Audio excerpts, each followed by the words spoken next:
4:10. Boom! In the hour.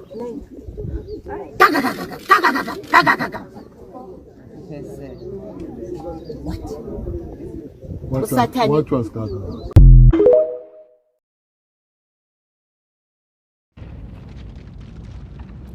Reports of an earthquake in South Africa on the 11th of June 2023.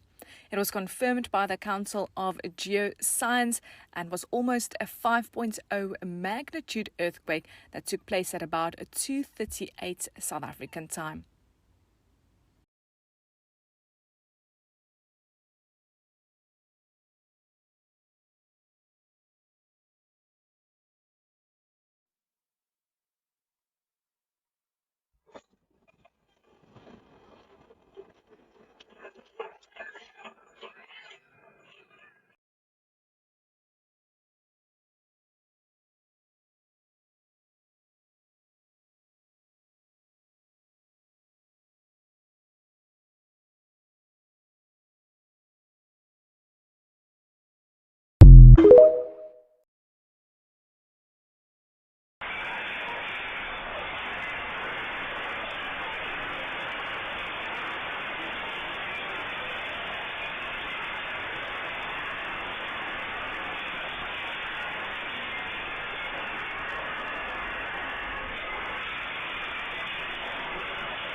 Deprem oluyor.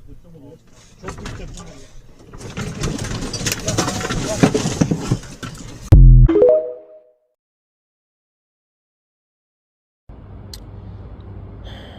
Yeah, sekunesikhathi umntwana udlala just to see this place.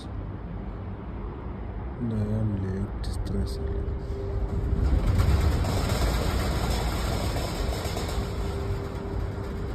What the hell? What the hell?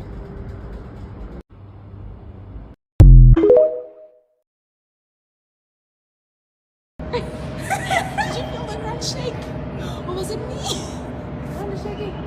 No, I thought somebody to leave in the ground. Hey, Banna. Oh. Hey, Banna. So why exactly did we have an earthquake around 2:30 or 2:38 a.m., especially in South Africa? And if you don't understand what the fuss is about, it's because most of the time when earthquakes occur, they occur in the fringes of tectonic plates. And what tectonic plates are is basically fragments of plates, or they occur underneath the crust, that join the earth together. These plates move together or they move apart. So at those fringes is where earthquakes are most likely to happen. But South Africa is at a place where it's very far from those fringes, so that should make us safe, right? Not exactly. But also, Pretoria is on craton, meaning in layman's terms, very thick, stable pieces of continental crust, meaning it should also be earthquake free. But that's not the case. I mean, we just had an earthquake. And the thing is, most of the time when earthquakes happen also, it's because of faulting. And what faulting means is basically a break in rock. Say this is a stable piece of rock, and one day out of the blue it goes, meaning there's a break in the rock. Sometimes this faulting happens in normal fault, reverse fault, and all the jazz. But this break in the rock causes tremors or seismic activity, because if this piece of rock, let's say this entire rock piece, holds the whole of the Transvaal and it breaks, the whole of Transvaal and the perimeters are going to feel that seismic activity. Now, normally, rocks already have faulted, but activities that happen in and around that crust also causes the faults to be reactivated. Say we were here, and then something happens and we slip, this would be called a dip slip, for example. And something happens and it causes us to fault again. So what normally happens is mining activity does trigger faults. But I don't want you to think of someone struck the wrong rock and it caused everything to go. No, normally, because of the Witwatersrand mine, which is a very, very deep mine, it causes or reactivates some of the faults just based on how deep they dig, just based on the dynamite that is used to break rock apart and all of that and all of that. But how we know exclusively is when we look at how deep the earthquake was. Sometimes, if it's very shallow, we can say it is mining related. Sometimes it's very deep, we know that, okay, this has to do with other factors, such as tectonic plates, etc., etc. But I hope that answers your question. We most likely, and I'm not saying this for certain, but we most likely had an earthquake this morning due to some faulting.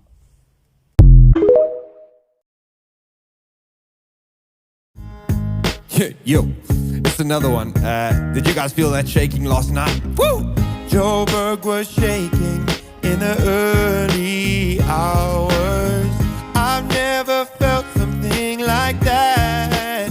Crazy. I woke up and I thought that we were all done. This was worse than the sound of a big gun. Took my phone cause I had to check on my mom. Before she answered, all the shaking was all gone. Joburg was shaking in the early hours.